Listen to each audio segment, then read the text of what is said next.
Ukrainian President Volodymyr Zelenskyy has issued a sharp rebuke of Russian President Vladimir Putin, accusing him of playing games with the United States rather than pursuing any genuine path toward peace. His comments came after the recent Alaska summit between Putin and former U.S. President Donald Trump, a meeting that notably left Ukraine out of the discussions. Zelenskyy argued that this exclusion was not only a diplomatic misstep, but also a gift to Putin, who thrives on being seen on the global stage as a legitimate leader. By securing high-profile meetings with influential American figures, Zelenskyy said, Putin is able to present himself as reasonable and powerful, while at the same time refusing to engage directly with Ukraine, the nation most affected by his ongoing war. According to Zelenskyy, this tactic is part of a broader strategy that the Russian president has refined over the years. Rather than risk negotiations that could force him into concessions, Putin prefers symbolic diplomacy, photo opportunities, summits, and headline-grabbing encounters with Western leaders, which allow him to project strength domestically and sow doubt internationally. Zelenskyy warned that such games are not harmless gestures but deliberate moves designed to buy Russia time, stretch out the war, and weaken global solidarity with Ukraine.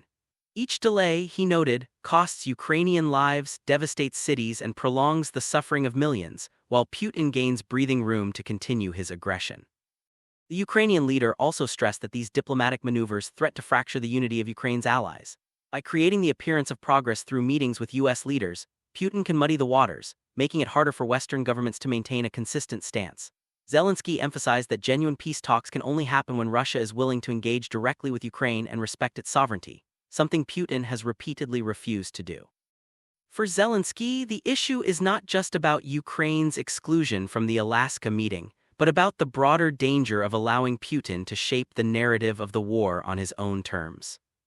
In framing Putin's diplomacy as games, Zelenskyy sought to remind both American and international audiences that what is at stake is not just optics but lives. He argued that every moment spent on hollow negotiations or symbolic summits is a moment lost in the fight to secure real peace and accountability. By calling out Putin's tactics, Zelenskyy reinforced his long-standing message that Russia's leader is less interested in ending the war than in manipulating global politics to sustain it. His words serve as both a warning and a plea that the West must see through Putin's maneuvers and keep Ukraine at the center of any path forward if lasting peace is ever to be achieved.